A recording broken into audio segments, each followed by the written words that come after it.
इसी सदन में इसके साथ माननीय मोदी जी को जोड़ा गया, मोदी जी के नाम का बार बार उल्लेख किया गया और किसी के साथ साथ किया गया। और मैं इसमें एक कहना चाहता हूं सरासर रूप से कि भारत की बढ़ती हुई स्थिति, जो हवाई यातायात बढ़ रहा है, भारत की बढ़ती हुई आर्थिक स्थिति जिससे भारत की जीडीपी बढ़ रही है और हम 5वीं से 4थी अर्थव्यवस्था की ओर जा रहे हैं, उस समय भारत के बाहर इस प्रकार के लोग हैं जो चाहते हैं कि भारत की अर्थव्यवस्था नहीं बढ़े, वो चाहते हैं कि भारत की अर्थव्यवस्था में रुकावट की जाए। और इसलिए एक जॉर्ज सोरेस नाम का आदमी है, और मैं उपसभापति महोदय में आपको बताना चाहता हूं कि उसके सोर्स भारत में भी है। जो सोरेस है उसके सोर्स भारत में भी है। वो कई बार हिंडनबर्ग के माध्यम से हमला करता है, कई बार अमेरिका की किसी फेडरल एजेंसी के माध्यम से हमला करता है। और जब वो हमला करता है, बड़े अनुभवी है, विषय पर बोलिए। मैं अनुभव के आधार पर ही कह रहा हूँ, विषय पर रूल मैं अनुभव के आधार पर या सुना हुआ है उसी पर कह रहा हूँ। तो जी 110 के तहत आप बोलिए, आप वरिष्ठ आदमी, आप बिल पर। जी मैं आपके आज्ञा का पालन करूंगा। जी। तो वो जो है ये किसी प्रकार से उचित नहीं है कि डमरू बजे अमेरिका में और नाचने लगे भारत के बाजारों में, ये उचित नहीं है। इसलिए मैं चाहता हूं कि इस प्रकार का प्रयत्न करके कोई आदमी भारत की अर्थव्यवस्था को गिराना चाहेगा तो वो गिरेगा नहीं। और भारत सरकार ने जब से मोदी जी आए हैं, हमने अभी ये देखा कि 133.85 लाख लोगों ने उड़ान योजना के अंतर्गत उड़ान भरी है। भारतीय वायुयान विधेयक पर बोलने से प्रारंभ करने से पहले मैं आपसे निवेदन करना चाहूँगा कि सबसे पहले तो मैं हमारे जो मंत्री महोदय हैं उनको धन्यवाद दूंगा।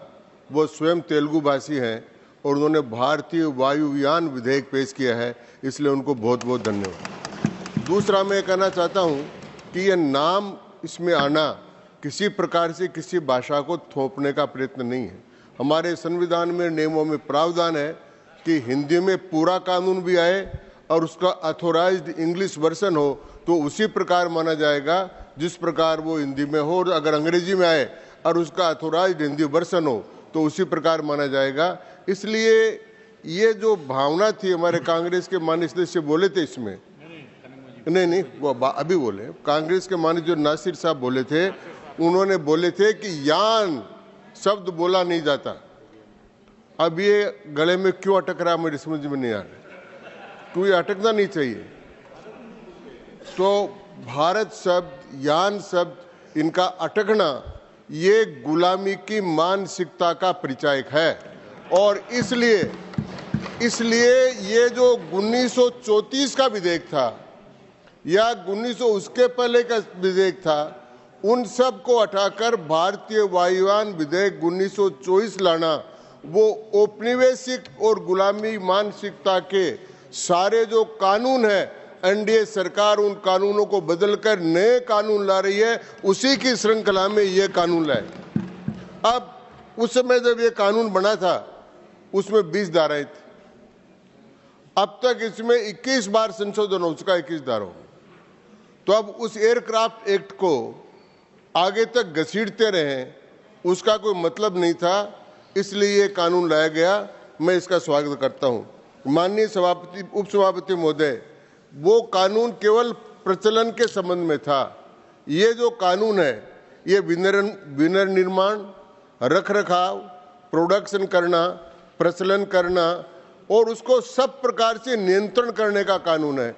ये पूर्णतः सर्वांगीण कानून है जिसमें सब प्रकार की व्यवस्था की गई है। अब मेक इन इंडिया के अंतर्गत किसी प्रकार का काम अगर प्रारंभ करना हो तो उसके लिए कानून की आवश्यकता है, इसलिए उस प्रकार का कानून यहाँ पर बनाया गया है। मैं सभापति, उपसभापति महोदय, एक बात से मैं प्रारंभ करना चाहता हूँ कि जब इस प्रकार के कानून आते हैं तो उन कानूनों पर बहस न करके अन्य मुद्दों पर यहाँ पर बहस की जाती है। मैं उनका कुछ जवाब देना चाहता हूँ। इसी सदन में इसके साथ माननीय मोदी जी को जोड़ा गया, मोदी जी के नाम का बार बार उल्लेख किया गया और किसी के साथ साथ किया गया। और मैं इसमें एक कहना चाहता हूँ सरासर रूप से कि भारत की बढ़ती हुई स्थिति, जो हवाई यातायात बढ़ रहा है, भारत की बढ़ती हुई आर्थिक स्थिति जिससे भारत की जीडीपी बढ़ रही है और हम 5वीं से 4थी अर्थव्यवस्था की ओर जा रहे हैं, उस समय भारत के बाहर इस प्रकार के लोग हैं जो चाहते हैं कि भारत की अर्थव्यवस्था नहीं बढ़े।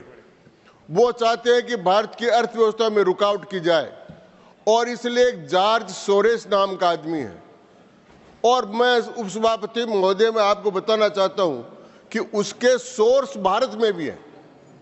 जो सोरेस है उसके सोर्स भारत में भी है। वो कई बार हिंडनबर्ग के माध्यम से हमला करता है, कई बार अमेरिका की किसी फेडरल एजेंसी के माध्यम से हमला करता है, और जब वो हमला करता है, बड़े अनुभवी है, विषय पर बोलिए। मैं अनुभव के आधार पर ही कर रहा हूँ, विषय पर रूल मैं अनुभव के आधार पर या सुना हुआ है उसी पर कर रहा हूँ। तो जी 110 के तहत आप बोलिए, आप वरिष्ठ आदमी, आप बिल पर। जी मैं आपके आज्ञा का पालन करूंगा। जी।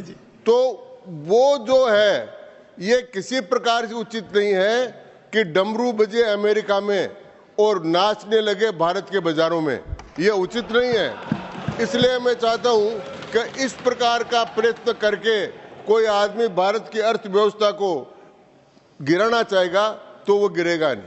और भारत सरकार ने जब से मोदी जी आए हैं, हमने अभी ये देखा कि 133.85 लाख लोगों ने उड़ान योजना के अंतर्गत उड़ान भरी है। वो कह रहे थे कि उड़ान का क्या हुआ, उड़ान का क्या हुआ। अरे उड़ान का हुआ ना साहब, उड़ान का परिणाम उन्हें हरियाणा में देखा और उड़ान का परिणाम उन्हें महाराष्ट्र में देखा, उड़ गए। तो ये उड़ान ही तो है। तो ये उड़ान इतनी बड़ी हो गई है, इसलिए उड़ान योजना में हवाई अड्डे बढ़े, 49 से 145 तक चले गए, 2047 तक हमको विषय पर, इस पर विषय पर यही विषय है। जी विषय आप अच्छी तरह जानते हैं। मैं पुनः बिल पर बोलने के लिए आग्रह करता हूं। उपसभापति महोदय, मैं विषय वासना से बिल्कुल दूर हूं। विषय पर जी, तो मैं निवेदन करना चाह रहा था कि ये जो एयरक्राफ्ट का भारतीय वायुयान विधेयक आया है, इस विधेयक में जिस प्रकार की व्यवस्थाएं की गई है, इस प्रकार विधेयक में जिस प्रकार की संरचना की गई है और आज तक जो काम हुआ है, कभी आज तक किसी सरकार ने तय नहीं किया कि 2500 रुपये से ज़्यादा प्रति किलोमीटर के रूप में कोई किराया चार्ज नहीं होगा, उसकी व्यवस्था की गई है। भारत के हवाई अड्डों पर ही है। लेकिन यहाँ चर्चा ये हुई, हवाई अड्डे निर्माण की चर्चा नहीं हुई। यहाँ चर्चा ये हुई कि एक हवाई अड्डे के बाहर का कोई टीन शेड हवा से गिर गया, उसकी चर्चा हुई कि साहब इंदिरा गांधी एयरपोर्ट के ऊपर एक वो गिर गया। इसी प्रकार की चर्चाएं, कुछ बातें इस प्रकार की है जिनको अगर अपन ध्यान करेंगे उपसभापति महोदय, तो हम चाहेंगे कि हर कानून में, अभी भारतीय न्याय संहिता का बात दिया गया, कोई भी कानून जितने चेंज हुए हैं, 1500 से अधिक कानून गुलामी की दास्ता के प्रतीक थे। उनको अब खींचते रहे, उनको ढोते रहे। हो सकता है 30-40 वर्ष तक सरकार रही जिसके स्वाभिमान नहीं जगा हो, लेकिन ये राष्ट्रीय स्वाभिमान की सरकार है। नरेंद्र मोदी जी के बारे में उंगली उठाने वालों को सोचना चाहिए कि उनका जीवन तपहपूत जीवन है। भारत के सर्वांगीण विकास के लिए उनका जीवन है, और सर्वांगीण विकास में यह भी आता है कि मध्यम वर्ग के लोग अत्यधिक सस्ती यात्रा, सुरक्षित यात्रा कर सके, उसका भी इसके अंदर प्रबंध किया गया। अब कई बार कई लोगों के बात अटकती है, मोदी मोदी बार बार करते हैं, किसी सभा में करते हैं, उसके करने से कोई फायदा नहीं, क्योंकि जिस व्यक्ति ने यह दृढ़ निश्चय कर रखा है कि मुझे भारत को आत्मनिर्भर बनाना है और 2047 तक भारत को विकसित राष्ट्र बनाना है, उस व्यक्ति पर इन बातों का कोई असर नहीं होगा। वो अपना सीधा रास्ता देखकर चल रहे हैं, और उसी प्रक्रिया में सारे कानून भी आ रहे हैं और वो नियम भी आ रहे हैं। सभापति महोदय, हाँ, आप तिवारी जी आप बोलो, आपस में बात नहीं, प्लीज सीट पर बैठकर। अभी सदन ने डिस्कस किया कि सीट पर बैठकर न बोले, प्लीज। मैं सभी पक्षों से ये आग्रह करता हूं, मैं सभी पक्षों से। मैं उपसभापति महोदय, हाँ, मैं आपकी, आप मैं सभापति महोदय आपकी तरफ ही देख रहा हूं, उधर तो थोड़ा थोड़ा कभी कटाक्ष कर देता हूं, बाकी देख आपकी तरफ ही देख रहा हूं। तो इस विधेयक में अधिक सार्वजनिक सुरक्षा सुनिश्चित करने के लिए विधायी तंत्र स्थापित करने का प्रावधान रखा, ऐसी चिंताओं को दूर करने का प्रावधान है। अब हमारी कंपनियां यहां तकलीफ इस बात की हो गई कि 2 कंपनियों के पास ही 70% एविएशन है, सारा काम वो करती है। अब इंडिगो ने और इंडियन एयरलाइंस ने या एयर इंडिया ने 1500 नए विमान खरीदने का आदेश दिया है। ये बड़ी अच्छी बात है और बहुत खुशी की बात है और इसका सत्कार करना चाहिए, इसका आदर करना चाहिए। वो नहीं करते। ये सबसे पहले ये जो वेल्थ क्रिएटर्स है भारत के, जो भारत के लिए संपदा का निर्माण करते हैं, उनकी आलोचना करते हैं। अब इंडिगो ने और इंडियन एयरलाइंस ने अगर 1500 विमान खरीदने का आदेश दिया है तो वो आएगा, उसका स्वागत करना चाहिए। अगर कोई भारत की कंपनी बढ़ती है, विदेश में जाती है, काम करती है, उसकी संपदा बढ़ती है, तो उसका प्रयत्न करना चाहिए। इनका इंडिगो की इसकी भी उन्होंने आलोचना करी। इसलिए मैं एक बात कहना चाहता हूं सभापति, हम जब बचपन में थे तो हमको पढ़ाया जाता था, कांग्रेस पार्टी की सरकार थी, हमको पढ़ाया जाता था बिरला घनश्याम दास जी बिरला ने भारत के औद्योगिक निर्माण में ये किया। हमको पढ़ाया जाता था कि टाटा ने, जमशेद जी टाटा ने टाटा की एयर कंपनी बनाई और उसके बाद में इंडियन एयर भारत सरकार ने ले लिया, अब उसको वापस टाटा के पास चली गई। लेकिन ये हमको पढ़ाते थे। और यहाँ पर आज आलोचना हो रही है वेल्थ क्रिएटर्स की, जो भारत के लिए संपदा का निर्माण करते हैं, उनकी आलोचना का ठेका लेने का काम कांग्रेस पार्टी ने कर लिया है, ताकि किसी प्रकार से भारत की औद्योगिक विकास नहीं हो। तो इसके माध्यम से मैं कहना चाहता हूं कि उड़ान योजना की मजाक उड़ाई। अब इतने लोगों ने जब यहां पर सारा काम कर लिया, सभापति महोदय, हाँ एयरपोर्ट 149 आपस में बात 149 हो गए, प्लीज एयरपोर्ट में भेजे साहब। बात ये है, कोई आपस में बात नहीं, आप बोले आप। हाँ उस सभापति मैं निवेदन ये करना चाहता हूं कि 20 बार जिस प्लेन को टेक ऑफ करने की उन्होंने कोशिश कर ली और वो टेक ऑफ नहीं होता, वापस धरती पर आ जाता है, तो उसका क्या वो क्या तो वो अड्डे का करेगा और क्या वो हवाई पट्टी का करेगा। तो मतलब ये जबरदस्ती उसको करे कर विषय चलो वो वहां पे दिख जाएगी। विषय पर आपस में बात नहीं। सभापति वो अभी कह रहे थे ग्राउंडेड है, तो ग्राउंडेड है।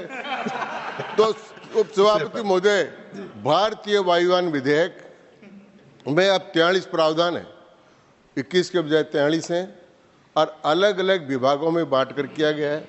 सुरक्षा की अलग व्यवस्था की गई है, निर्माण की अलग व्यवस्था की गई है, यात्रियों की सुविधा के अलग किया गया है। और शिकागो के 42 के उसमें भारत हिस्सेदार था और भारत हस्ताक्षर करने वाला था। तो अंतर्राष्ट्रीय नागरिक उड्डयन के हिसाब से और शिकागो सम्मेलन के हिसाब से अपने नियमों में परिवर्तन करना आवश्यक था। इसलिए इस कानून के माध्यम से उन नियमों में भी परिवर्तन किया गया है। इसी प्रकार से सुरक्षा के साधनों में संरचना, पहले एयरपोर्ट पर जाते थे सीधे चले जाते थे, अब उस पर जाने के लिए कितनी प्रकार की आवश्यकताएं हो गई। इसलिए आम नागरिक को उसमें असुविधा नहीं हो, सुविधा मिले, डिजिटल हो और इस प्रकार के कानून की व्यवस्था हो।